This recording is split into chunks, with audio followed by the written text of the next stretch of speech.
Assalamualaikum warahmatullahi wabarakatuh. Halo, kembali lagi dengan saya Kania Laura di Cerpenku, di mana kita akan menceritakan kisah nyata menyentuh hati yang kami rangkup dalam bentuk cerpen. Selamat mendengarkan.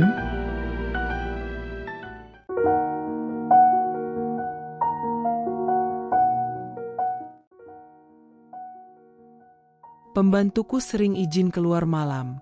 Bahkan ia juga sering diantar suamiku untuk belanja di pasar. Aku dibuat syok saat tahu ternyata pembantuku tiba-tiba hamil. Saat tahu pelakunya aku pun menangis. Ternyata namaku Juwita. Dari luar, hidupku tampak seperti mimpi yang jadi nyata. Rumah besar di pinggiran kota, pagar putih rapi, taman depan yang selalu berbunga. Suamiku, Arman, adalah seorang pengusaha properti yang cukup dikenal di kalangan elit. Anak-anakku, Rafa dan Kirana, tumbuh sehat dan ceria.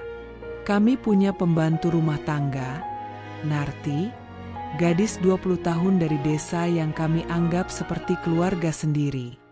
Dia rajin, tidak banyak bicara, dan selalu tersenyum meski dimarahi. Tapi kebahagiaan yang tampak di luar perlahan memudar di dalam. Arman mulai berubah. Dingin, diam, pulang malam dengan alasan urusan kerja, dan tidur tanpa menatap wajahku. Tak ada pelukan hangat, tak ada tanya tentang hari-hariku. Awalnya kupikir dia hanya lelah. Tapi makin hari, ada hal-hal kecil yang membuatku curiga dan takut. Suatu pagi, aku bangun lebih awal dari biasanya. Narti belum terlihat, dan Arman tak ada di kamar. Aku turun ke dapur, dan jantungku nyaris berhenti. Dia di sana, bersama Narti. "Mas," sapaku pelan. Arman menoleh. Kamu bangun pagi?" Suaranya datar, kaget tapi berusaha biasa saja. "Aku cuma haus," jawabku kaku. Kulihat Narti menunduk, menyekat tangan dengan lep kain. Wajahnya pucat. "Aku tadi mau nganter Narti ke pasar. Katanya ada barang yang harus dibeli pagi-pagi," kata Arman, sembari mengambil kunci mobil di meja dapur. Aku hanya mengangguk, tapi hati kecilku mulai berteriak. Hari demi hari, keanehan makin menjadi. Arman jadi lebih peduli pada urusan dapur, sesuatu yang dulu sama sekali tidak dia sentuh. Dia bahkan beberapa kali menawarkan diri mengantar Narti membeli kebutuhan rumah. "Aku bisa naik ojek sendiri, Pak," kata Narti sekali waktu. Tapi Arman tetap memaksa. "Aku sekalian keluar, kok," katanya enteng. Dan pagi itu, segalanya berubah. Aku mendengar bunyi benda jatuh di dapur. Bergegas aku turun dari lantai atas, dan melihat Narti tergeletak di lantai. Wajahnya pucat pasi, napasnya pendek. "Narti! Astaga, Narti!" Aku menjerit panik, memeluk tubuhnya yang lemas. Kami membawanya ke klinik terdekat. Dokter memeriksanya dengan saksama. Aku menunggu di luar ruangan dengan gelisah. Tak lama kemudian, dokter keluar. Wajahnya serius. "Bu Juwita, pembantu ibu, Narti, dia hamil." Dunia seakan berhenti berputar. Aku duduk lemas di kursi. Kata-kata dokter itu menggema di kepala. Malamnya aku duduk di ruang tamu. Sendiri. Lampu ruang makan menyala remang. Gelas teh di meja tak tersentuh. Arman pulang larut, seperti biasa. Dia melepas jas dan berjalan melewatiku tanpa bicara. "Mas," panggilku, datar. Dia menoleh. "Ya?" "Aku udah tahu." Dahi Arman mengernyit. Tahu apa? Aku berdiri, menghampirinya pelan. Narti hamil. Sejenak, matanya membelalak. Lalu dia berpaling. Dan, kenapa kamu bilang ke aku? Jawabnya tanpa menatap. Kamu serius, Mas? Suaraku meninggi. Kenapa aku bilang? Karena aku istrimu. Karena Narti kerja di rumah kita. Dan, karena aku curiga, jangan-jangan anak itu, anakmu. Juwita, bentaknya. Jangan asal nuduh. Aku menatapnya tajam. Lalu kenapa kamu sering antar dia pagi-pagi? Kenapa kamu mulai urusin dapur? Ikut ke pasar? Jadi sok perhatian? Itu bukan Mas Arman yang aku kenal. Dia menghela napas, menunduk, lalu duduk di sofa. Tangannya menutupi wajah. Juwita, aku hilaf. Air mataku langsung jatuh. Jadi benar? Astaga, Mas Arman. Dia nggak seperti yang kamu kira. Aku nggak niat. Awalnya cuma kasihan. Dia sering curhat soal ayahnya yang kasar, soal utang keluarga. Dia sering nangis di dapur, dan aku cuma pengen bantu. Tapi entah kenapa, semua jadi kabur, dan sekali itu terjadi.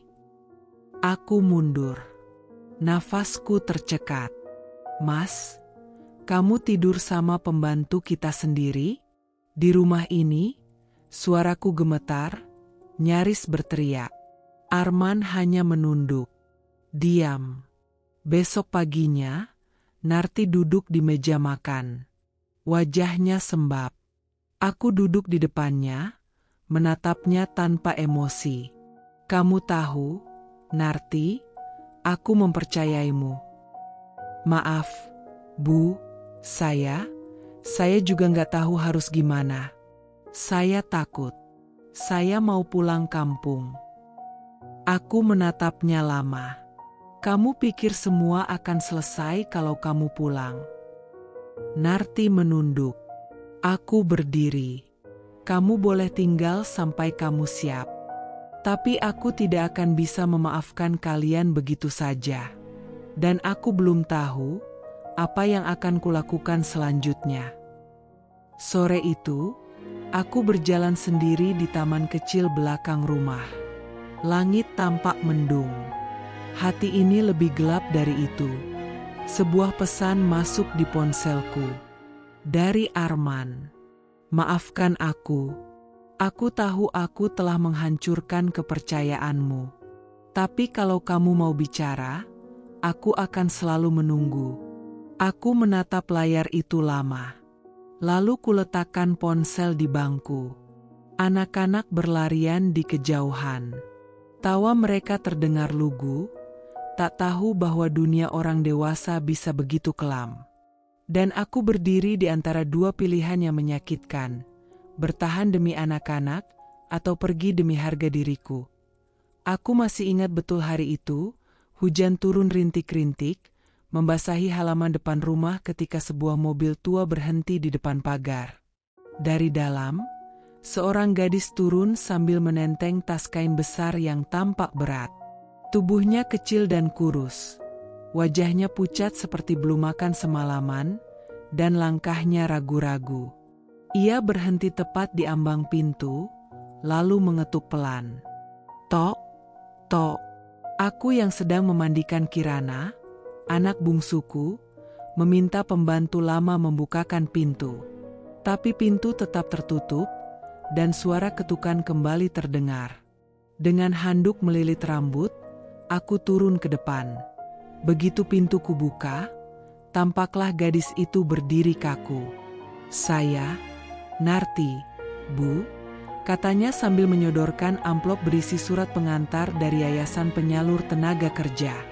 Suaranya pelan sekali, hampir tenggelam oleh suara gerimis yang menari di atap. Aku menatapnya sejenak.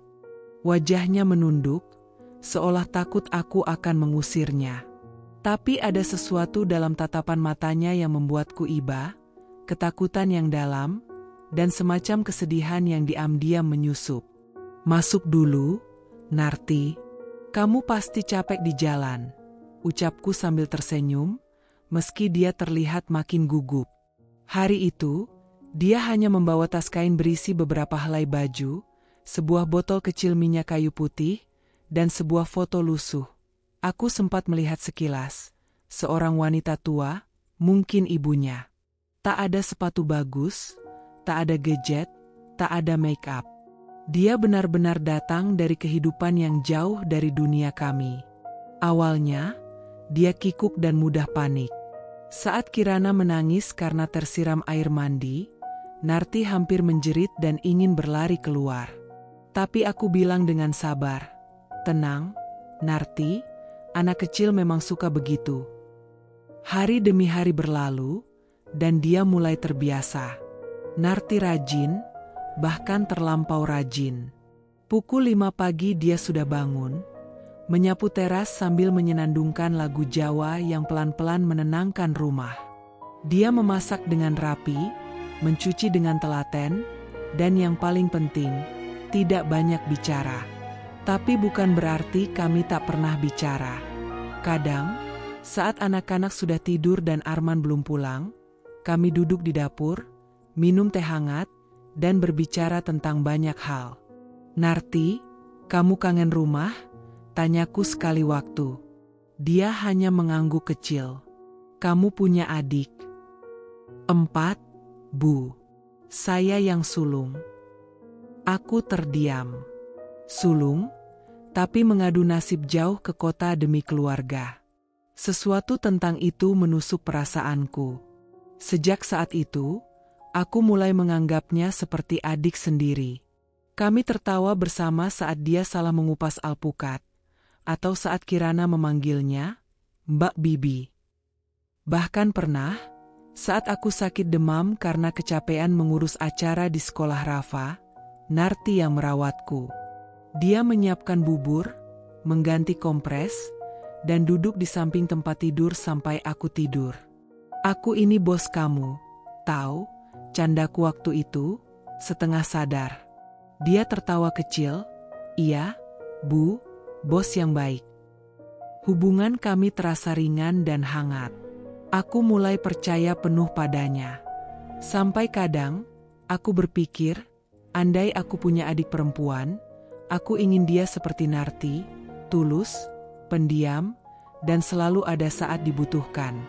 Tapi ternyata, aku terlalu percaya. Aku tidak tahu bahwa setiap tawa kecilnya menyimpan luka. Aku tidak tahu bahwa setiap pagi ketika dia dan Arman berpapasan di dapur, ada sesuatu yang perlahan tumbuh di luar kendaliku.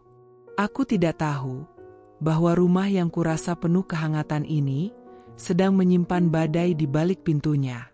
Dan semuanya bermula dari hari itu, hari ketika seorang gadis desa bernama Narti mengetuk pintu rumahku sambil membawa senyum malu dan sebuah rahasia yang belum sempat ia ceritakan. Pernikahanku dengan Arman dulunya sederhana. Kami bukan pasangan yang terlalu romantis, tapi selalu saling menguatkan. Arman adalah pria logis, kaku kadang, tapi bisa membuatku merasa aman. Setidaknya, itu yang dulu. Kini, yang kutemui setiap malam adalah lelaki yang dingin dan jauh. Pulang kerja larut malam, langsung mandi, lalu berbaring menghadap tembok. Tak ada pelukan, tak ada tanya, bahkan tak ada keluhan. Hening yang aneh dan janggal. "Men, kamu udah makan?" tanyaku satu malam saat dia membuka pintu kamar. "Udah," jawabnya singkat, tanpa menatapku. Aku duduk di ranjang, berusaha memancing percakapan. "Rafa dapat nilai bagus hari ini. Dia senang banget, katanya mau kasih kamu gambar robot yang dia buat." "HM," jawabnya sambil melepas jam tangan dan menaruhnya di meja. Lalu masuk kamar mandi tanpa berkata apa-apa lagi. Aku menatap pintu kamar mandi yang tertutup. Mataku panas. Entah karena sedih atau marah. Aku tahu pekerjaannya di perusahaan ekspor-impor sedang menantang. Proyek besar, deadline ketat. Tapi ini bukan sekadar lelah kerja. Ini ada yang lain. Dan aku mulai merasa, yang berubah bukan hanya caranya bicara padaku, tapi juga kebiasaannya yang dulu. Arman dulu paling malas masuk dapur. Pernah satu kali dia mencari minuman sendiri, lalu bilang padaku, "Sayang, kulkas kamu isinya racun semua." Maksudnya sambal, pete, dan rendang yang kucintai. Kami tertawa waktu itu. Tapi sekarang, dia sering masuk dapur. Terlalu sering. Awalnya kupikir dia cuma cari air minum. Tapi lama-lama, aku sadar, waktunya selalu pas. Saat Narti sedang masak. Saat Narti sedang mencuci piring. Saat Narti sedang sendiri di dapur. Kadang dia cuma berdiri, memandangi gelas sambil berkata, "Tehnya manis banget, ya." Kadang pura-pura mengecek rich cooker. Kadang membuka kulkas hanya untuk menutupnya kembali. Dan yang lebih membuatku merinding, wajah Narti selalu terlihat gugup setiap kali itu terjadi. Dia jadi lebih cepat menunduk. Lebih banyak berkata, "Iya, Pak. Iya, Pak." Dan buru-buru keluar dapur kalau aku datang. Aku pernah tanya langsung ke Narti. "Narti, Bapak sering ke dapur, ya?" Dia terkejut, lalu menunduk. "Iya, Bu," katanya haus. "Selalu pas kamu lagi di sana?" Dia diam. Tangannya sibuk merapikan taplak meja yang sebenarnya sudah rapi. "Narti, kamu boleh jujur sama saya. Kalau Bapak..." "Bukan apa-apa, Bu," potongnya cepat. Saya cuma masak. Bapak baik kok, Bu." Suaranya gemetar. Dan aku tahu dia menyembunyikan sesuatu. Tapi apakah karena takut padaku? Atau takut ketahuan? Hari berikutnya, hal yang lebih aneh terjadi. Sopirku, Pak Harjo, menyapaku di garasi saat aku hendak berangkat ke arisan. "Bu, kalau boleh tanya, Bapak mau saya jemput jam berapa ke pasar besok?" Aku mengernyit. "Ke pasar? Bapak siapa?" "Pak Arman, Bu. Kemarin lusa sama minggu lalu juga minta diantar ke pasar sama Mbak Narti." Saya pikir ibu tahu. Darahku seolah berhenti mengalir. "Pasar mana?" "Pasar Melati, Bu. Yang dekat rumah sakit." Katanya cuma sebentar, tapi saya tunggu hampir 1 jam. Habis itu langsung pulang. Aku tersenyum kecil, mencoba menutup keterkejutanku. "Oh, iya, aku lupa." Tapi dalam hati aku bergemuruh. Arman mengantar Narti ke pasar 2 kali, tanpa bilang, kenapa harus dia? Kenapa tidak menyuruh sopir? Dan kenapa harus diam-diam? Sepanjang perjalanan ke arisan, pikiranku melayang kemana-mana. Aroma parfum Arman di bantal. Tawa kecil Narti waktu nyapu taman pagi-pagi. Ingatan tentang suamiku yang dulu selalu menghindari pasar seperti menghindari neraka. Sekarang, jadi supir pribadi pembantu, aku mencoba menenangkan diriku sendiri. Jangan suuzon, Juwita. Mungkin memang kebetulan. Mungkin cuma kebiasaan baru. Tapi jauh di lubuk hatiku, suara kecil itu berbisik pelan dan dingin. Atau mungkin, kebiasaan barumu adalah menolak kebenaran. Awalnya kupikir wajar. Narti masih muda. Mungkin dia ingin bersosialisasi, melepas penat setelah seharian bekerja. Lagi pula, dia jarang menolak tugas, tidak pernah membangkang. Jadi saat pertama kali dia berkata dengan suara pelan, "Bu, Saya boleh keluar sebentar malam ini? Kakak saya sakit, katanya butuh bantuan. Aku mengangguk. Kamu pulangnya jangan terlalu malam, ya? Iya, Bu. Terima kasih banyak. Namun, 2 minggu kemudian, ia kembali minta izin. Kali ini alasannya mengambil paket kiriman dari kampung di agen bus malam. Mereka kirim sambal botol. Bu, buat tambahan lauk saya di sini. Aku tertawa kecil waktu itu. Kalau cuma sambal, kan bisa beli di warung. Tapi dia menunduk dan berkata, ini sambal buatan ibu saya, Bu, rasanya beda. Aku luluh. Lagi-lagi ku beri izin. Tapi ternyata, malam-malam Narti tak berhenti sampai di situ. Semakin lama, semakin sering dia keluar malam. Kadang seminggu sekali, kadang 2 kali. Dan yang membuatku mulai merasa ada yang tidak beres, adalah caranya kembali ke rumah. Pernah suatu malam, aku terbangun karena suara gerendel pagar dibuka pelan. Kupikir maling. Tapi dari celah jendela, aku melihat bayangan Narti masuk rumah dengan langkah cepat. Kupandangi jam dinding. Pukul 1.45 dini hari. Aku diam, pura-pura tidur saat dia lewat depan kamar. Tapi aku mendengar langkahnya. Perlahan. Hati-hati. Seolah takut terdengar. Dan yang membuat dadaku sesak, aku mencium samar aroma parfum manis. Bukan bau dapur. Bukan bau minyak goreng. Tapi parfum mahal. Keesokan paginya, saat dia menyuguhkan teh pagi, aku melihat bibirnya sedikit pecah, namun masih tampak jejak merah muda. Sisa lipstik. Narti, semalam pulang jam berapa? Tanyaku sambil menyeruput teh. Dia sedikit tersentak, tapi langsung menunduk. Sekitar jam 11-an, Bu. Jam 11? Aku meletakkan cangkirku perlahan. Aku dengar pagar baru dibuka hampir jam 2. Dia diam. Kedua tangannya meremas apron. Saya sempat mampir rumah teman. Saya takut naik ojek sendiri. Rumah teman? Ulangku, menatap matanya. Dia gelisah. Teman kakak saya, Bu, dia yang antar saya pulang. Aku hanya mengangguk. Tak ingin memperpanjang. Tapi hatiku berkecamuk. Dan kemudian, malam-malam itu kembali terjadi. Semakin sering, semakin lama.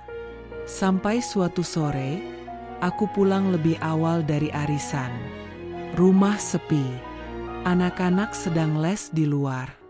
Kutarik pintu perlahan, lalu melangkah ke dalam. Suara gelak tawa samar terdengar dari arah dapur. Aku berjalan pelan. Langkah demi langkah. Gak usah dibuka di sini, nanti Bu Juwita pulang. Suara laki-laki. Familiar. Suara yang sangat kukenal. Lalu disusul suara pelan Narti, agak terkekeh. Bapak ini loh, cepet banget deg-degan. Aku berhenti di balik dinding. Jantungku berdegup keras. Peluh mengalir dingin di pelipis. Aku tidak mendengar sisa percakapan. Hanya suara gelas diletakkan di meja. Suara sendok tergesa-gesa. Lalu langkah kaki cepat. Aku melangkah mundur. Masuk ke kamar. Mengganti bajuku seolah baru pulang beberapa menit kemudian. Dan saat aku keluar menuju dapur, hanya ada Narti yang berdiri sendiri. Senyumnya gugup. Tangannya sibuk mengaduk sup yang seolah tak butuh diaduk. Baru balik, Bu? Tanyanya. Aku mengangguk, lalu menatapnya lama. Narti, kamu sempat lihat Arman? Dia menggeleng cepat. Enggak, Bu. Terlalu cepat. Hari itu aku tak berkata apa-apa. Tapi malamnya, aku menangis sendirian di kamar mandi. Apa ini hanya kekhawatiran seorang istri? Atau aku sedang menonton kehancuran rumah tanggaku sendiri? Dari jarak sangat dekat, malam itu, udara terasa lebih panas dari biasanya. Angin dari jendela kamar tak cukup mendinginkan pikiranku yang bergemuruh. Aku gelisah, berputar-putar di tempat tidur seperti anak kecil yang kehilangan bonekanya. Jam dinding menunjukkan pukul 23.17. Arman belum juga masuk kamar. Katanya masih urus laporan keuangan. Tapi sejak kapan suamiku yang dulu cuek itu jadi sangat rajin di rumah sendiri? Perasaanku tak enak. Perutku seperti diremas sesuatu. Aku bangkit, berjalan pelan menyusuri lorong rumah yang gelap. Dari celah pintu dapur, kulihat cahaya lampu masih menyala. Aku mendekat perlahan. Lalu, hatiku nyaris berhenti berdetak. Arman dan Narti berdiri terlalu dekat. Mereka bicara pelan, nyaris berbisik. Arman membungkuk sedikit, seolah mengatakan sesuatu langsung ke telinga Narti. Tangan Narti menekan apron di dadanya. Pipinya tampak memerah. Dari sudut pandangku, itu bukan sekadar obrolan antara majikan dan pembantu. Itu terlalu intim. Aku merasa darahku naik ke kepala. Tapi aku tak ingin membuat keributan. Tidak malam itu. Jadi aku melangkah masuk ke dapur, berpura-pura tenang. Narti, tolong matikan kompor ya. Suaraku terdengar lebih kaku dari yang kuinginkan. Mereka berdua sontak menoleh. Ekspresi Narti berubah panik. Sementara Arman hanya menatapku kosong, lalu tanpa sepatah kata pun, melangkah meninggalkan dapur. Aku menatap punggungnya hingga hilang di lorong. Sementara Narti masih berdiri kaku. Tangannya gemetar saat memutar knop kompor. Sudah malam, kamu istirahat sana, ucapku, tak sanggup menatap wajahnya terlalu lama. Iya, Bu, gumamnya, hampir tak terdengar. Aku diam di dapur beberapa saat, menatap teko air yang masih mengepul, membiarkan diriku tenggelam dalam pertanyaan yang tak mau berhenti. Apa yang mereka bicarakan? Kenapa mereka tampak seperti menyimpan sesuatu? Malam berikutnya, aku sengaja terjaga. Duduk di ruang makan dengan secangkir teh, lampu sengaja tak kumatikan. Kucoba menciptakan atmosfer waspada yang tidak dikatakan secara terang-terangan. Tapi malam itu sepi. Tak ada suara dari dapur. Tak ada gelak tawa, bisikan, atau bayangan Arman yang berjalan diam-diam. Hingga suatu pagi, saat aku duduk di teras menyuapi anak bungsuku sarapan, aku melihat Narti dari kejauhan keluar dari gerbang rumah tetangga. Mengenakan jaket hitam. Rambutnya sedikit basah. Dia terperanjat melihatku ada di sana. Oh, Bu Juwita, saya tadi nitip air galon ke rumah Bu Nurul. Karena aku tersenyum kecil, memotong ucapannya. Galon? Bukannya kita biasa order langsung ke warung Udin? Dia gugup. Iya, tapi saya pikir Bu Nurul punya stok cadangan. Aku mengangguk. Tapi hatiku menolak menerima penjelasan itu mentah-mentah. Tatapan itu, sejak malam di dapur itu, aku mulai menyadari perubahan kecil pada tatapan Arman setiap kali berbicara padaku. Dingin, hamba, seperti orang yang menyimpan beban, atau rasa bersalah. Dan tatapan Narti, ia makin jarang berani menatap mataku. Tapi saat tak sengaja aku menangkap sorot matanya dari kejauhan, ada kilatan yang sulit dijelaskan. Bukan hanya takut, bukan hanya segan, tapi rasa bersalah yang nyaris tak tertutupi. Aku tak tahu kapan badai itu akan datang. Tapi aku bisa merasakan langit mulai menghitam. Dan petir pertama sudah menyambar diam-diam, malam itu, di dapur rumahku sendiri. Pagi itu seharusnya seperti biasa. Matahari menyelinap lewat celah gorden, anak-anak masih lelap di kamar mereka, dan aroma bawang tumis biasanya menyambutku dari dapur. Tapi pagi ini berbeda. Yang kudengar justru suara benda jatuh dan teriakan kecil dari arah dapur. Narti, aku berlari ke sana, jantungku melonjak. Tubuh Narti tergeletak di lantai, tangan masih menggenggam sendok kayu, wajahnya pucat, napasnya cepat dan dangkal. Aku nyaris tersandung kursi saat mencoba mengangkat kepalanya. Tolong, Pak Satpam. Cepat panggil sopir, antar ke dokter. Teriakku panik. Setengah jam kemudian, aku duduk di ruang praktik Dokter Linda, seorang dokter umum langgananku. Narti terbaring di ruangan sebelah. Aku menunggu sambil menggigit bibir, mencoba menenangkan diri. Kupikir dia hanya anemia, mungkin kelelahan, mungkin kurang tidur karena beberapa kali keluar malam. Tapi lalu, Bu Juwita, suara Dokter Linda memanggil pelan. Aku berdiri refleks. Bagaimana kondisi Narti, Dok? Dokter Linda menatapku, lalu menghela napas sebelum menjawab. Tatapannya lembut, tapi kata-katanya seperti petir. Dia sedang hamil, mungkin sekitar 4 atau 5 bulan. Aku mematung, tenggorokanku tercekat. Rasanya seperti tenggelam dalam air dingin. Maaf. Hamil, Bu. Detak jantung janinnya normal. Tapi tekanan darah Narti agak rendah, makanya dia sempat pingsan. Aku tak bisa bicara. Dunia seperti kabur. Suaranya menggema di kepalaku. Hamil? 4 bulan? Bagaimana bisa aku tak tahu? Di mobil, aku duduk di samping Narti yang diam memandangi jendela. Tak sepatah kata pun keluar darinya. Wajahnya tertunduk, tangan mengelus perut yang belum tampak membesar, seolah baru sadar ada kehidupan tumbuh di dalam sana. Aku ingin marah, ingin berteriak. Tapi semua rasa itu berubah jadi satu, takut. Siapa ayahnya? Narti? Tanyaku akhirnya, pelan, tapi tajam. Ia terdiam. Narti.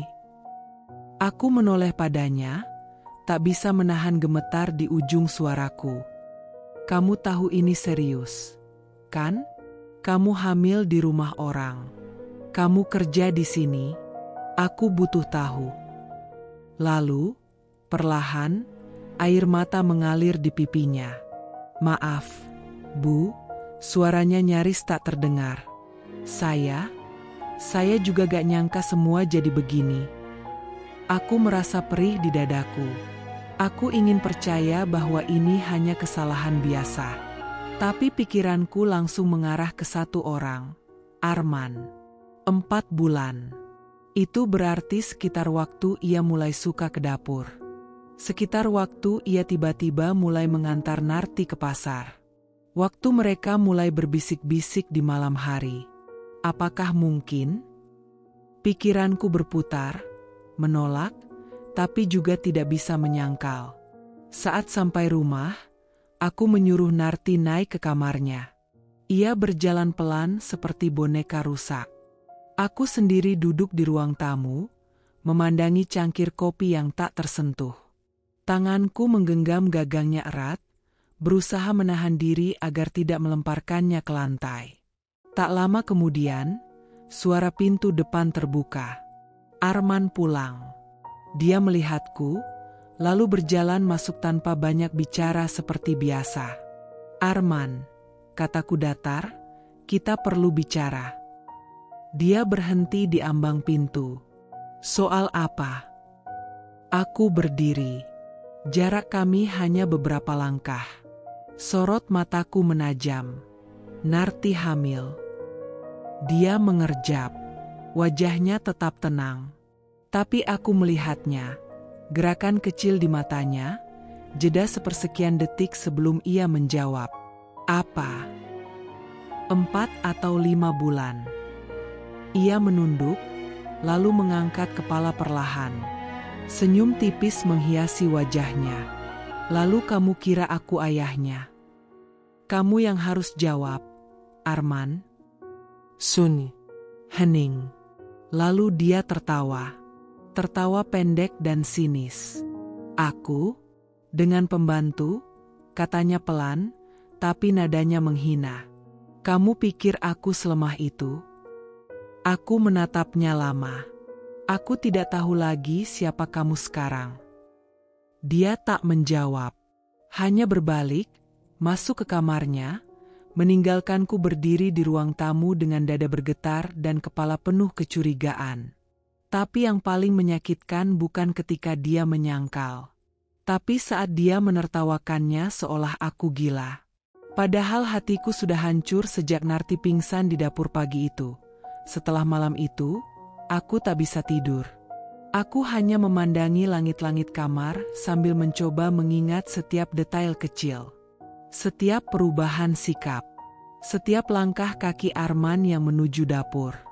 Setiap tatapan mata Narti yang menunduk saat aku menatapnya terlalu lama.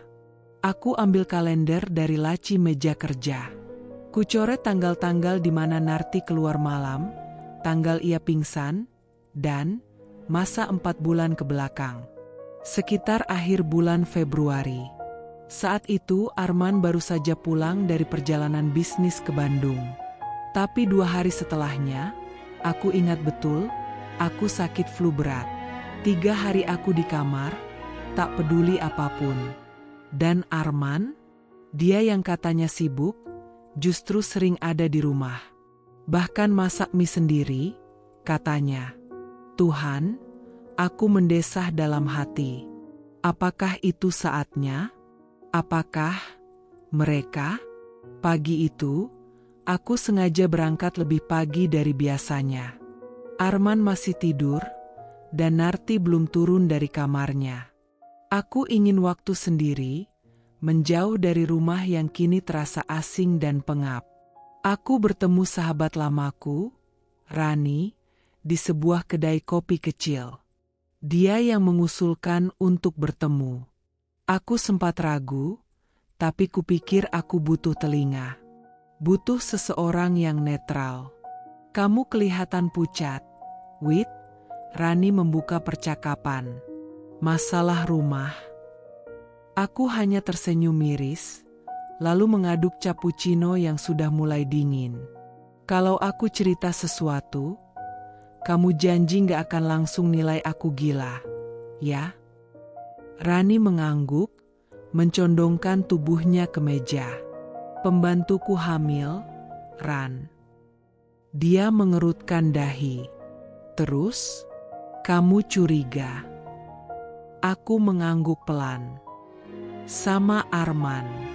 Semua terlalu cocok waktunya. Cara mereka saling diam.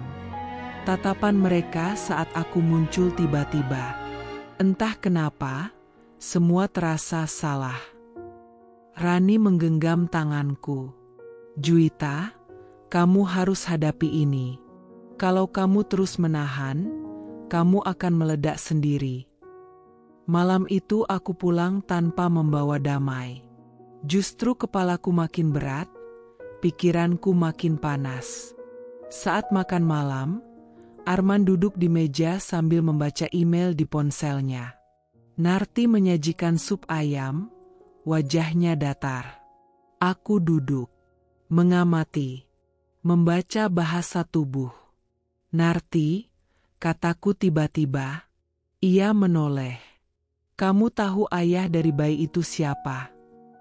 Tangan Arman langsung berhenti menggeser layar. Tapi ia tetap menunduk. Saya? Narti ragu. Matanya melirik Arman sekejap. Lalu kembali menunduk. Saya minta jujur.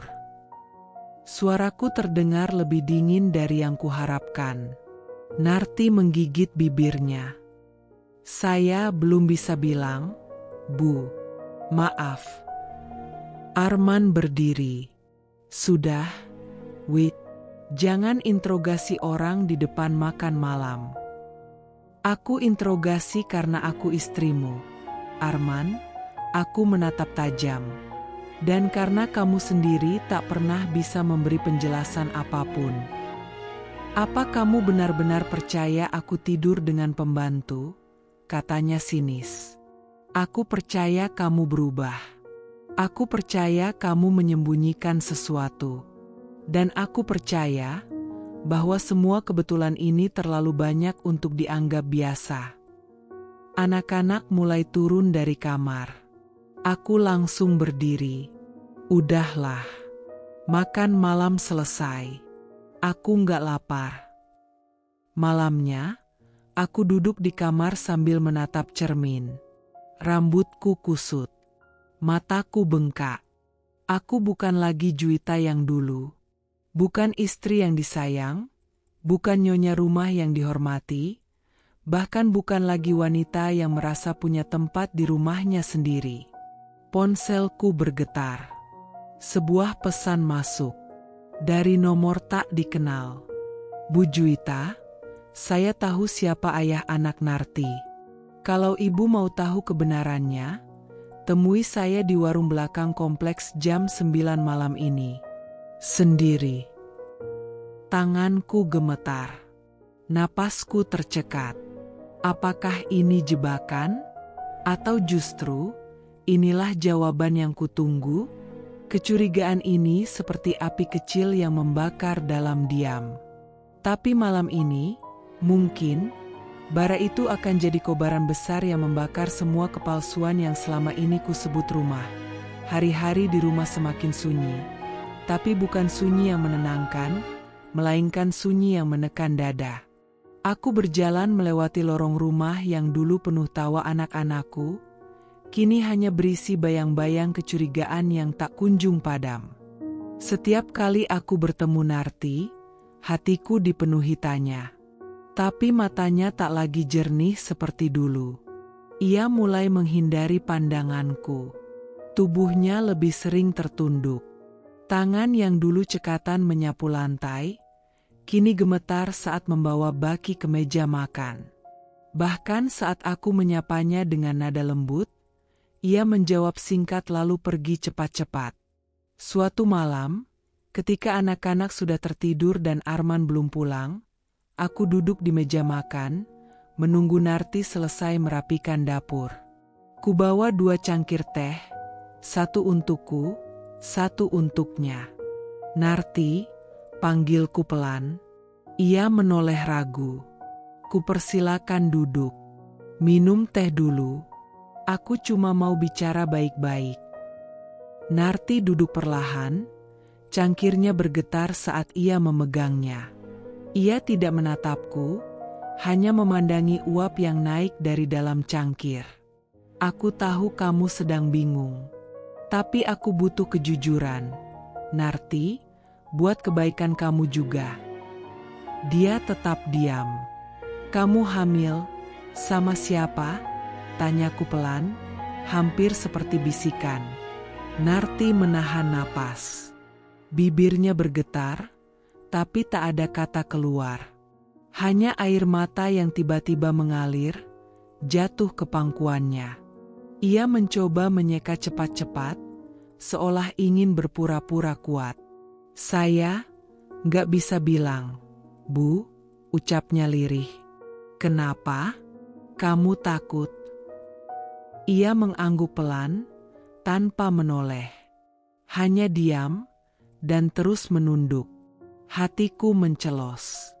Kamu takut sama Pak Arman? Tanyaku, akhirnya menembakkan pertanyaan yang selama ini kutahan. Narti menggigit bibirnya, tapi tak menjawab. Gerak tubuhnya jadi gelisah, seolah ingin pergi dari tempat duduknya. Kamu bisa jujur sama aku, Narti. Aku janji gak akan marah. Tapi kamu harus lindungi dirimu juga. Kamu ini perempuan. Kalau ada yang salah, kamu gak harus diam.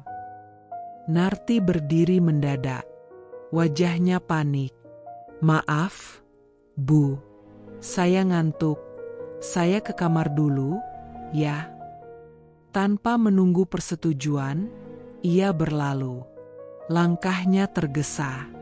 Punggungnya terlihat kecil, rapuh, dan ketakutan. Aku menatap cangkir tehnya yang belum tersentuh. Masih mengepulkan uap, tapi terasa dingin di dadaku. Keesokan harinya, aku sengaja keluar lebih pagi. Duduk di teras, pura-pura membaca majalah. Aku melihat dari ujung mata, Arman keluar rumah mengenakan pakaian jogging. Tapi tak biasanya dia ke arah samping rumah. Ke arah kamar Narti, keningku berkerut. Tak ada alasan logis untuk dia ke sana. Kecuali satu hal. Beberapa menit kemudian, Narti keluar rumah lewat pintu samping. Mengenakan jaket tipis dan membawa tas belanja. Arman muncul beberapa saat setelahnya, berjalan santai ke arah mobil. Dan aku melihatnya, sekilas. Gerakan kecil tangan Arman yang menyentuh punggung Narti. Cepat. Seperti kebiasaan yang pernah dilakukan pada diriku dulu. Ya Tuhan. Bisikku nyaris tak terdengar. Siangnya, saat anak-anak di sekolah dan rumah sepi, aku memeriksa dapur. Entah kenapa, aku terdorong membuka laci-laci yang jarang kusentuh. Di laci paling bawah, di balik tumpukan plastik bekas belanjaan, aku menemukan kotak kecil berwarna ungu. Di dalamnya ada ponsel. Ponsel murah, bukan milik keluarga. Aku nyalakan. Tak ada kunci layar. Seperti ponsel simpanan. Aku membuka pesan-pesan di dalamnya. Dan disitulah dadaku seperti ditusuk. Dari A. Kamu harus hati-hati. Juwita mulai curiga. Jangan bilang siapa-siapa soal kita. Dari A. Aku akan cari jalan keluar. Tapi untuk sekarang, tetap diam. Demi kita. Tanganku gemetar. Mataku memanas. Dunia seperti berputar. A. Arman. Kecurigaan sudah menjelma bukti. Dan kini, aku berdiri di batas antara kesabaran dan kehancuran.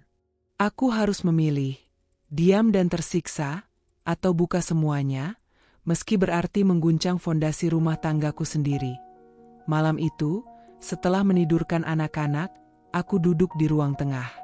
Lampu sengaja kuatur temaram, bukan untuk romantis, tapi agar aku bisa menyembunyikan amarah dan air mata yang mengintip dari balik mata. Jantungku berdegup kencang saat mendengar langkah Arman mendekat. Ia masuk dengan wajah lelah. Jaketnya ia lempar ke sofa, lalu duduk tanpa bicara. Aku tak bisa lagi menunggu. Kamu tidur sama Narti? Pertanyaanku meluncur dingin.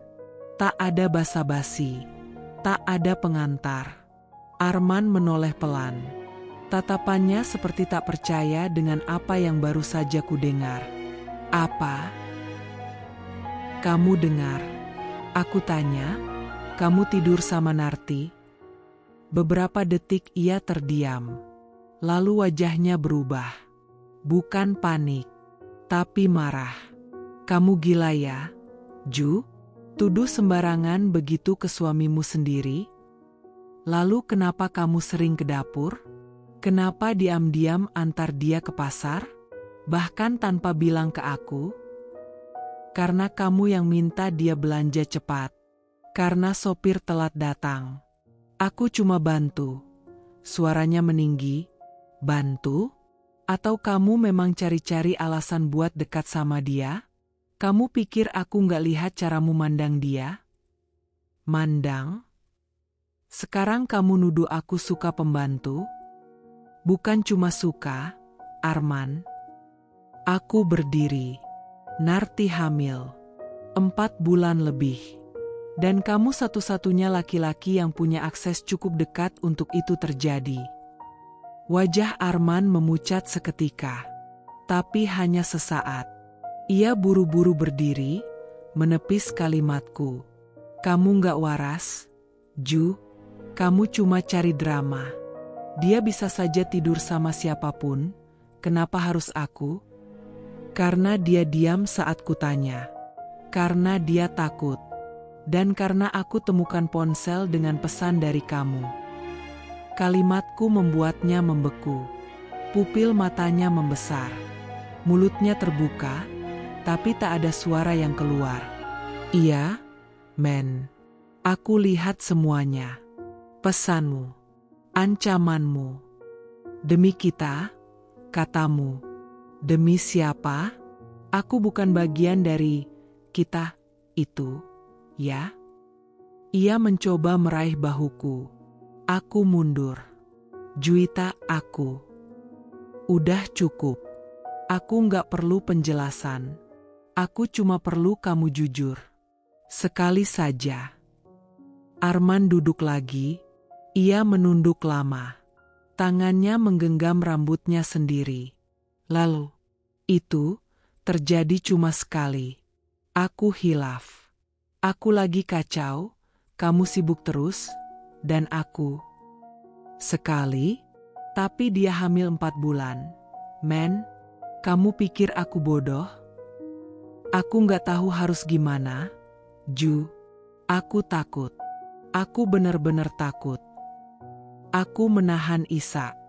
Sakitnya bukan karena pengakuan itu, tapi karena semuanya seperti mimpi buruk yang tak bisa kuhentikan. Kamu pikir aku gak takut? Tapi bedanya, aku gak mengkhianati kamu. Kami terdiam lama.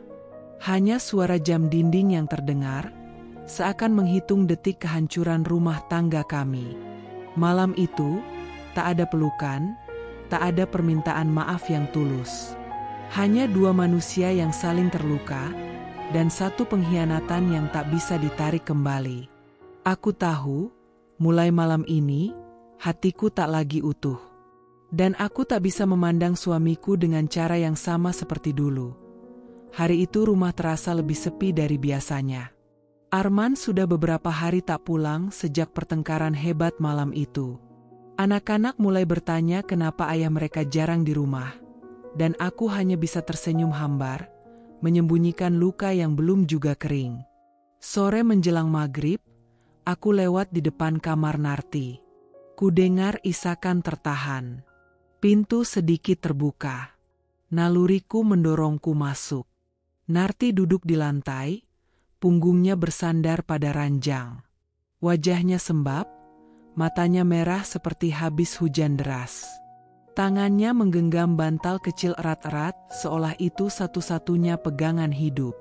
Aku mendekat perlahan dan duduk di lantai, di sebelahnya. Narti. Ia terperanjat, buru-buru menyeka air mata, tapi terlambat. Aku sudah melihat semuanya. Aku gak akan marah, tapi aku harus tahu siapa yang menghamilimu. Beberapa detik ia diam. Napasnya tak beraturan, seperti mencoba menelan kenyataan yang tak ingin diucap. Matanya menatapku, penuh takut, sekaligus kelelahan karena menahan beban sendiri. Dan akhirnya, dengan suara pelan seperti bisikan, ia berkata, "Satpam itu, Bu, Mas Doni." Aku membeku. Mas Doni? Satpam baru di kompleks ini. Usianya mungkin belum sampai 30. Sopan, murah senyum, dan selalu menunduk hormat saat aku lewat. Aku bahkan nyaris tak pernah benar-benar memperhatikannya. "Kamu yakin, Nar?" tanyaku pelan. Dia mengangguk, air matanya kembali jatuh. "Kenapa kamu gak bilang dari awal?" "Saya takut, Bu. Saya takut diusir. Takut ibu pikir saya, perempuan gak benar. Dan saya juga takut kalau Mas Doni disalahin." Aku menatap gadis itu dalam-dalam. Dalam wajahnya yang pucat dan matanya yang sembab, Aku melihat ketulusan. Tapi sekaligus, ada luka yang begitu dalam di balik air matanya. Itu terjadi karena suka sama suka? Atau dia memaksa? Narti terdiam lagi. Lama. Sangat lama. Dan ketika akhirnya ia menjawab, suaranya nyaris tak terdengar. Awalnya saya suka, Bu. Dia baik, perhatian, sering ngajak ngobrol di pos waktu saya lagi beli pulsa malam-malam. Tapi saya nggak tahu, Bu. Saya bingung. Tiba-tiba semuanya jadi salah. Saya nggak tahu harus ke siapa. Aku menggenggam tangannya. Dingin. Gemetar. Nar, kamu harus kuat. Mulai sekarang, kamu nggak sendiri. Aku akan bantu kamu. Ibu nggak usir saya? Aku menggeleng. Entah kenapa, saat itu perasaan marahku berubah menjadi iba. Ia masih sangat muda. Bingung. Terjebak dalam situasi yang terlalu besar untuk ia hadapi sendiri. Kita akan bicara baik-baik dengan Mas Doni. Tapi kamu harus jujur terus ke aku. Nggak ada lagi yang ditutup-tutupi. Ia mengangguk pelan. Tangisnya pecah lagi, kali ini lebih lepas. Malam itu, untuk pertama kalinya sejak semua kekacauan ini dimulai, aku merasa sedikit lega. Bukan karena masalahnya selesai, tapi karena aku akhirnya tahu arah dari badai ini. Dan aku tahu, aku harus menjadi pelindung untuk diriku, anak-anakku, dan mungkin juga untuk gadis desa bernama Narti. Malam itu, suasana rumah sunyi. Aku duduk di ruang tamu, memikirkan semua yang sudah terungkap. Narti duduk di sampingku, wajahnya pucat dan gemetar. Matanya yang biasanya cerah kini tertutup air mata. Ibu. Suaranya hampir tak terdengar. Aku harus cerita sesuatu yang aku sembunyikan selama ini. Aku menarik napas dalam, menguatkan diri untuk mendengar apapun yang akan ia ungkapkan. Doni dia, bukan cuma main-main, Bu. Dia ancam aku.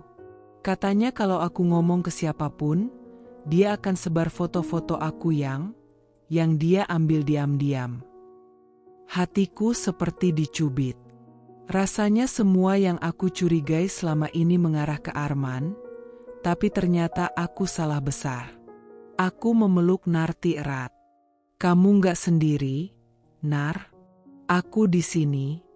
Kita akan hadapi ini bersama. Dia menggigil dalam pelukanku, suara gemetar. Aku takut, Bu. Aku nggak tahu harus bagaimana. Aku menatapnya serius. Kita harus lapor. Ini bukan soal kamu saja, tapi perlindungan untukmu dan semua perempuan di sini. Narti mengangguk perlahan, tapi aku tahu ketakutannya belum hilang. Lalu aku berpikir soal Doni. Satpam yang selama ini kulihat santai dan ramah, ternyata menyimpan sisi gelap. Sisi yang memanipulasi dan mengancam. Esok paginya aku memutuskan untuk mencari tahu lebih banyak tentang Doni. Aku bertanya ke beberapa tetangga dan beberapa karyawan kompleks. Semua bilang dia memang dikenal sebagai pria yang sering berganti-ganti pacar, sering nongkrong malam, dan tidak terlalu dipercaya. Namun, tak ada yang pernah berani melawan atau melaporkannya. Aku tahu sekarang saatnya aku harus bertindak. Aku akan memanggil Arman untuk bicara, bukan sebagai musuh, tapi sebagai suami dan kepala keluarga. Aku harus jelaskan bahwa ini bukan hanya soal perselingkuhan atau kehamilan yang misterius, tapi soal keselamatan seorang gadis muda yang aku anggap keluarga. Nanti malam, ketika Arman pulang, aku akan menuntut kejujuran dan kerjasama. Aku menatap Narti dan berkata pelan, kita harus kuat, Nar. Ini bukan akhir, tapi awal dari perjuangan kita. Dan untuk pertama kalinya dalam waktu yang lama, aku merasa sedikit harapan. Karena sekarang aku tahu siapa musuh sebenarnya. Hari itu, aku duduk terpaku di ruang tamu, memandangi langit-langit putih rumah kami yang terasa begitu sunyi dan dingin. Arman masuk tanpa sepatah kata, langkahnya berat, wajahnya tertutup bayang-bayang lelah dan amarah yang tak tertahan. Aku ingin berkata, ingin meminta maaf, tapi lidahku keluh, suara tertahan di tenggorokan. Ia melepas jasnya perlahan dan duduk di sofa tanpa menatapku. Aku tahu, amarah dan kecewanya dalam diam. Namun, aku juga terluka. Gengsiku terlalu besar untuk membuka mulut duluan, mengakui kesalahan, atau meminta maaf. Kenapa kamu diam? Suara Arman akhirnya pecah, menusuk ruang hening. Dingin dan penuh kekecewaan. Aku menelan ludah, mencoba mengumpulkan keberanian. Aku butuh waktu. Tapi yang sebenarnya terjadi adalah aku hancur. Bagaimana aku bisa menuduh Arman berselingkuh dengan Narti? Pria yang selama ini kuberi kepercayaan dan cinta, kini harus kuanggap sebagai musuh dalam selimut. Dalam benakku, berulang kali aku merenung. Betapa bodohnya aku selama ini, terlalu cepat percaya pada rasa curiga tanpa bukti kuat. Sementara pelaku sebenarnya adalah Doni, si satpam muda yang selama ini kami bayar untuk menjaga keamanan. Pria yang selama ini kulihat santai, ramah, dan hampir tak pernah kuanggap serius, ternyata menyimpan niat jahat yang begitu dalam. Arman akhirnya menatapku, matanya berkaca-kaca, tapi suaranya tetap tegas dan penuh luka. Jujur, Ju, aku terluka. Kamu yang seharusnya aku percaya, malah menuduhku tanpa alasan. Aku menunduk, air mata mulai mengalir tanpa kuasa dibendung. Aku juga terluka, men. Aku bingung, takut kehilangan segalanya, dan aku tak tahu harus percaya siapa. Arman mencoba mendekat, tapi aku mundur perlahan. Gengsiku terlalu kuat menahan rasa malu dan sakit hati ini. Aku tak siap menerima kenyataan bahwa aku salah, dan bahwa aku mungkin sudah menghancurkan kepercayaan yang kami bangun selama bertahun-tahun. Namun, di balik semua itu, ada satu hal yang pasti, penyesalan yang membakar hati. Aku menyesal telah mempercayai prasangka, menuduh tanpa bukti, dan membiarkan rasa takut menguasai pikiranku. Aku menyesal telah mengabaikan tanda-tanda yang sesungguhnya ada di depan mata. Aku tahu, aku harus memperbaiki semua ini. Bukan hanya untuk diriku dan Arman, tapi juga untuk Narti, gadis muda yang aku anggap seperti adikku sendiri, yang kini sangat membutuhkan perlindungan kami. Aku menarik napas dalam, berjanji pada diriku sendiri untuk tidak menyerah. Untuk mencari kebenaran tanpa harus merusak apa yang tersisa dari rumah tangga kami. Malam itu, dalam keheningan yang berat, aku menyadari bahwa amarah dan penyesalan harus berjalan beriringan. Aku harus menerima rasa sakit ini sebagai bagian dari perjalanan panjang untuk memulihkan cinta dan kepercayaan yang hampir hancur. Dan aku yakin, seberat apapun badai yang datang, aku harus berani menghadapi semuanya demi keluarga yang kusayangi. Malam itu, aku memutuskan untuk tidak lagi diam. Hati yang terluka harus dilawan dengan keberanian. Dengan langkah mantap, aku menuju pos satpam yang tak jauh dari rumah kami. Lampu kuning redup menerangi sudut kecil itu, dan di sana Doni sedang duduk santai, memainkan ponselnya. Begitu aku datang, dia mengangkat wajah dan menyapa dengan nada ringan. "Malam, Bu Juwita. Ada apa malam-malam begini?" Aku menatapnya tanpa ampun, mata penuh tekad. Kau yang menghamili Narti, Doni? Doni cuma tersenyum miring, seolah menantang. Itu urusan pribadi, Bu. Jangan bawa ke kantor RT. Repot nanti. Hatiku membara. Aku tidak mau membiarkan dia berlalu begitu saja dengan ancaman dan kebohongannya. Ini bukan soal kantor RT. Ini soal harga diri, keamanan, dan masa depan keluarga kami. Aku tidak akan tinggal diam. Keesokan harinya, aku mengumpulkan bukti, pesan ancaman dari Doni ke Narti, foto-foto yang ia gunakan untuk memeras, dan semua yang bisa kulakukan agar kebenaran terungkap. Aku langsung melapor ke pengurus kompleks dengan bukti-bukti tersebut. Tidak hanya itu, aku juga mengirimkan semua bukti itu ke HR bagian keamanan Satpam kompleks. Aku pastikan, Doni harus bertanggung jawab atas perbuatannya. Tidak ada ruang bagi orang seperti dia di lingkungan kami. Hari-hari berikutnya, Doni resmi dipecat. Dia terlihat marah dan panik saat menerima surat pemecatan. Tapi aku tahu, ini bukan hanya tentang satu orang. Ini tentang perlindungan dan keadilan bagi orang yang aku sayangi. Aku sadar, ini baru permulaan perjuangan. Namun untuk pertama kalinya dalam waktu lama, aku merasa punya kendali kembali atas hidupku. Aku tidak akan membiarkan siapapun, baik suami, pembantu, atau satpam, menghancurkan keluargaku. Narti terlihat semakin rapuh. Setelah Doni dipecat, bukan kebebasan yang dia dapatkan, melainkan beban baru yang menghimpit hatinya. Suara hatinya seolah berbisik, aku ingin lari dari semua ini.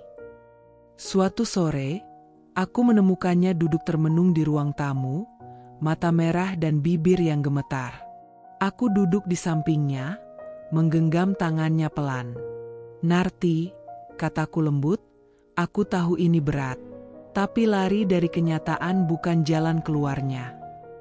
Dia menatapku dengan tatapan kosong. Aku takut, Bu. Takut jadi aib. Takut semua orang nanti menilai aku rendah. Hatiku teriris. Aku tarik napas dalam-dalam, mencoba memberi kekuatan. Kamu korban, bukan perempuan hina. Jangan biarkan mereka menang. Kita hadapi ini bersama. Aku akan bantu kamu. Aku mengajak Narti untuk menemui psikolog di kota. Awalnya dia ragu, tapi akhirnya setuju setelah kutunjukkan betapa pentingnya menjaga kesehatan mentalnya. Sesi demi sesi, perlahan luka batinnya mulai terbuka dan bisa diobati.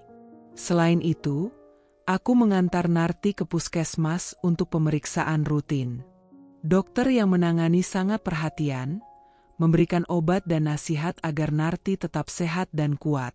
Yang terpenting, aku ajak dia bertemu pengacara untuk konsultasi. Aku ingin Narti tahu hak-haknya dan bagaimana melindungi diri dari ancaman Doni. Aku ingin dia berani berdiri, bukan hanya untuk dirinya, tapi juga untuk masa depan anak yang dikandungnya. Malam-malam itu, aku selalu duduk di sampingnya, mengusap rambutnya, berbisik, kita akan lewati ini bersama. Nak, aku di sini, dan aku tidak akan biarkan kamu sendiri.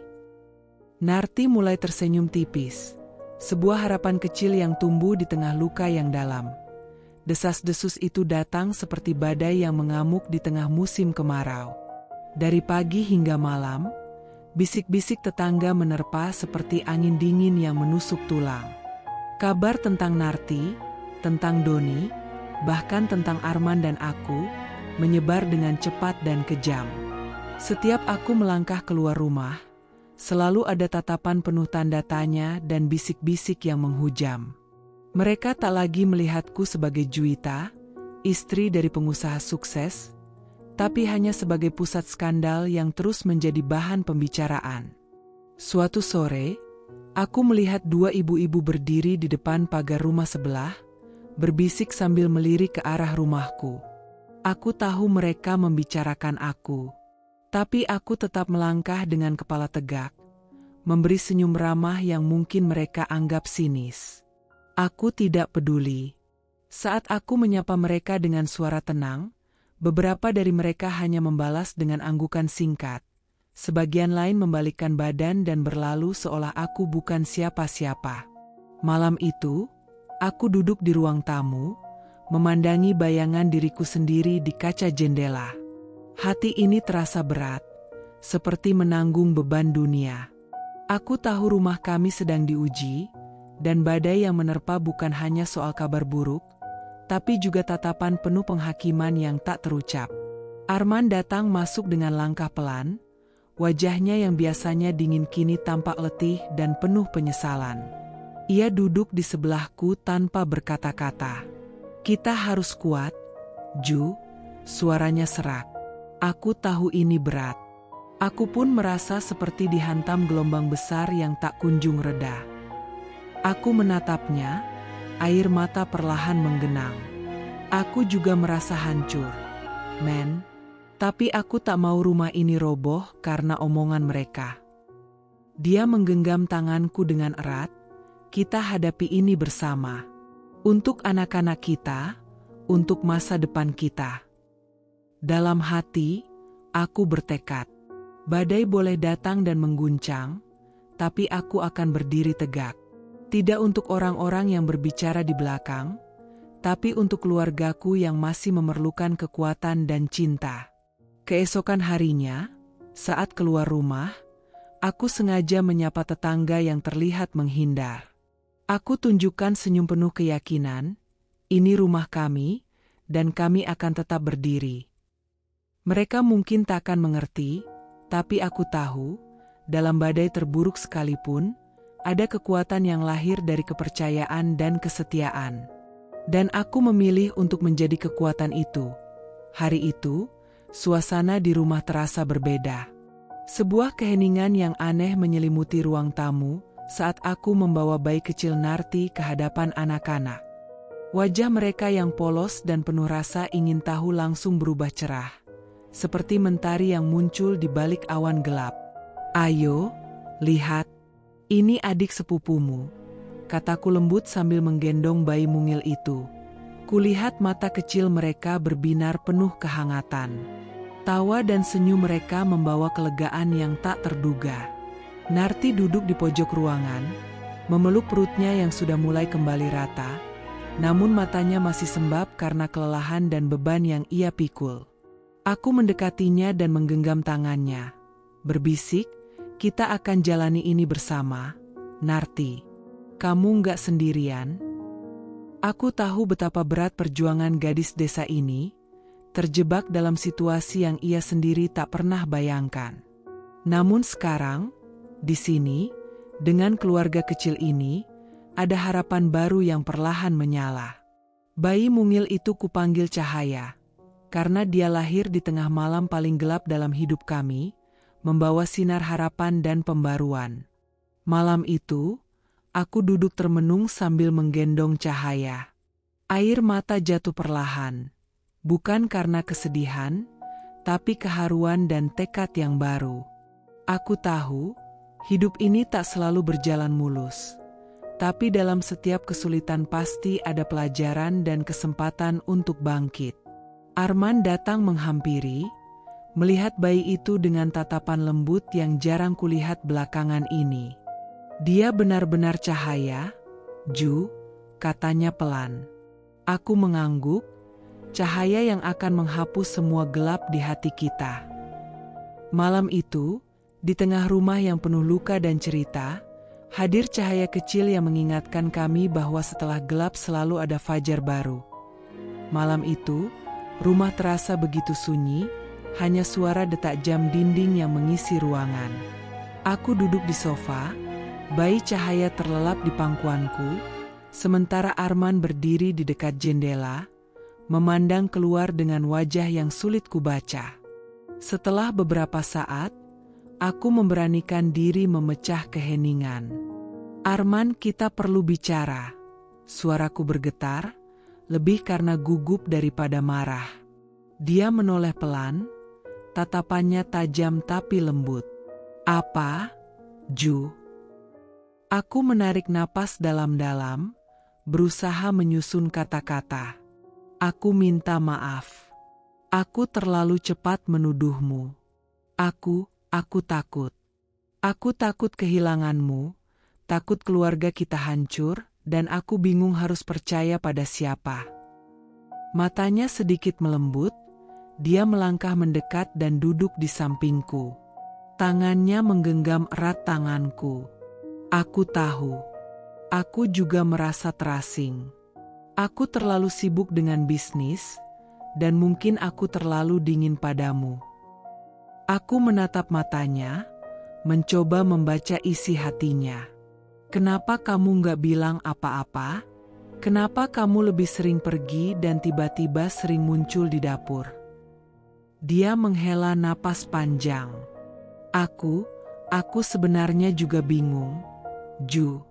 Aku merasa ada sesuatu yang salah, tapi aku nggak tahu harus bagaimana. Aku cuma ingin bantu Narti karena aku tahu kamu sering stres. Tapi aku nggak pernah menyangka kamu akan curiga seperti itu. Aku menunduk, air mata mulai jatuh. Aku nggak tahu lagi siapa yang harus dipercaya. Semua jadi kacau. Dia mengusap punggung tanganku dengan lembut. Juwita, yang penting sekarang kita tahu siapa musuh kita sebenarnya. Jangan biarkan hal ini menghancurkan kita. Aku ingin kita tetap bersama, memperbaiki semuanya. Aku menatapnya, rasa sakit dan harapan bercampur jadi satu. Aku ingin percaya, Arman. Aku ingin kita kembali seperti dulu. Dia tersenyum kecil, aku janji akan lebih terbuka. Aku akan berjuang untuk keluarga ini, untuk kamu dan anak-anak. Kami berdiam diri sejenak, membiarkan kata-kata itu mengisi kekosongan antara kami. Malam itu, dalam pelukan yang hangat dan penuh harapan, kami memulai lembaran baru. Bukan tanpa luka, tapi dengan niat kuat untuk sembuh bersama. Pagi itu, sinar matahari menyelinap pelan melalui jendela kamar, menerangi ruangan yang kini terasa berbeda. Narti duduk di sudut ruang tamu, menjahit perlahan dengan jarum dan benang di tangan kecilnya. Jarum itu menari di atas kain polos, membentuk pola yang sederhana tapi rapi. Aku melirik ke arahnya sambil mengaduk kopi. Narti, kamu sudah benar-benar berubah. Dia menatapku, tersenyum tipis. Ibu Juwita, aku mencoba memulai hidup baru. Nggak mau terus-terusan jadi beban. Aku bangkit dari sofa, mendekatinya. Kamu bukan beban. Kamu bagian dari keluarga ini. Dia meletakkan jarum jahit dan memandang ke jendela. Kadang aku masih merasa takut. Tapi aku nggak mau menyerah. Aku ingin buktikan, aku bisa mandiri. Aku duduk di sampingnya. Kami semua di sini mendukung kamu. Anak-anak juga sayang sama kamu, loh. Tadi pagi Dika bantuin aku rapihin benang-benang. Dia bilang aku keren karena bisa bikin baju sendiri. Narti tertawa kecil. Aku ikut tersenyum. Melihatnya seperti ini membuat hatiku lega. Meski luka lama tak mudah hilang, tapi ada harapan baru. Kalau kamu butuh bantuan apapun, bilang ya. Jangan simpan sendiri. Narti mengangguk. Terima kasih, Bu. Aku bersyukur banget punya ibu dan keluarga seperti kalian. Di balik senyum itu, aku tahu Narti sudah mulai bangkit. Dari kehancuran, dia menemukan cahaya. Dan kami semua berusaha membangun kembali hidup ini, satu langkah demi satu langkah. Malam itu, aku berdiri di depan jendela ruang tamu. Di luar, lampu-lampu rumah kami berpendar hangat, menciptakan suasana yang tenang dan damai. Suara tangis kecil bayi mengalun lembut, menyatu dengan tawa ceria anak-anak yang sedang bermain di ruang keluarga. Segala hiruk-pikuk itu terasa seperti simfoni kecil kehidupan yang terus berjalan, meski penuh luka dan ujian. Aku menghela napas dalam-dalam, lalu melangkah keluar ke beranda. Arman duduk di sana, tampak lelah tapi wajahnya lembut. Dia memandang anak-anak dengan mata penuh kehangatan, berbeda dari pria dingin yang dulu ku kenal. Narti duduk tak jauh dari sana, menyusui bayi kecil yang mereka beri nama Cahaya, dengan tangan yang gemetar tapi penuh kasih sayang. Aku berdiri di antara mereka, sebagai istri yang pernah terpuruk, pernah dilanda badai pengkhianatan dan rasa sakit yang menyesakan. Ada waktu aku hampir menyerah, meragukan cinta dan masa depan. Tapi malam ini, aku memilih berdiri tegak. Aku memilih bertahan. Dalam hati, aku berkata pada diri sendiri, aku perempuan yang kuat.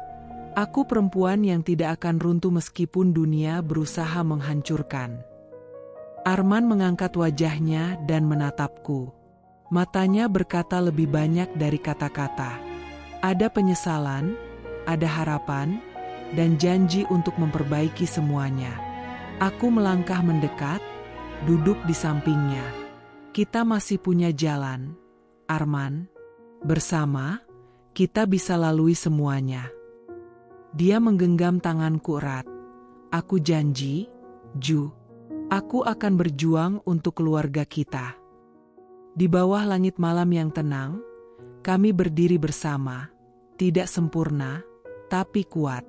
Karena cinta, dan karena aku memilih bertahan, hidup kami tak pernah kembali seperti dulu, yang sempurna dan tanpa celah. Tapi dari puing-puing kehancuran itulah, kami bangkit dan tumbuh menjadi lebih kuat dari sebelumnya. Aku belajar satu hal penting. Prasangka itu bisa menjadi buta, menutup mata dan hati dari kenyataan yang sebenarnya. Namun, keberanian untuk mengakui kesalahan, baik pada diri sendiri maupun orang lain, itulah yang akhirnya mampu menyembuhkan luka terdalam. Rumah ini, meski tak lagi sempurna seperti dulu, tetap menjadi tempat berlindung yang hangat. Tempat di mana luka dan air mata pernah jatuh, tapi juga tempat di mana cinta dan pengertian terus tumbuh dan menguat. Ini bukan hanya rumah dengan dinding dan atap, tapi rumah yang penuh keberanian, pengampunan, dan harapan baru. Dan aku memilih untuk terus tinggal di sini, memeluk segala luka, dan menjaga cinta yang masih tersisa.